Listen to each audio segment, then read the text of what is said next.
Hi, ഇന്നത്തെ video ഒരു summer ഡ്രിങ്കാണ്, water melon lemonade. അപ്പോൾ നമുക്ക് ഈ ചൂടുകാലത്ത് കുടിക്കാൻ പറ്റിയ നല്ലൊരു ലെമണേഡാണിത്. നല്ല ടേസ്റ്റിയാണ്. അപ്പോൾ നമുക്കിത് എങ്ങനെയാണ് ഉണ്ടാക്കുന്നത് നോക്കാം. അപ്പോൾ ആദ്യം നമുക്കൊരു മിക്സിയുടെ ജാർ എടുക്കാം. അപ്പോൾ ഇതിലേക്ക് 1 കപ്പ് വാട്ടർ മെലോൺ പീസുകളാക്കിയത് ഇട്ട് കൊടുക്കാം. ഞാൻ ഇതിൻ്റെ സീഡൊക്കെ കളഞ്ഞിട്ടുണ്ട്. പിന്നെ ഇതിലേക്ക് 6 ടേബിൾ സ്പൂൺ പഞ്ചസാരയാണ് ചേർത്ത് കൊടുക്കുന്നത്. ഇപ്പോൾ പഞ്ചസാര നിങ്ങളുടെ ടേസ്റ്റ് അനുസരിച്ച് ചേർത്ത് കൊടുക്കാം. പിന്നെ ഇതിലേക്ക് 2 ടേബിൾ സ്പൂൺ നാരങ്ങയുടെ നീരൂടെ ചേർത്ത് കൊടുക്കാം.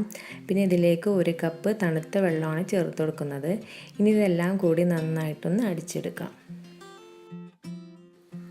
അപ്പോൾ ജ്യൂസ് ഇവിടെ നന്നായിട്ട് അടിച്ചെടുത്തിട്ടുണ്ട്. ഇത് ഞാൻ നന്നായിട്ടൊന്ന് അരിച്ചെടുക്കുകയും ചെയ്തിട്ടുണ്ട്.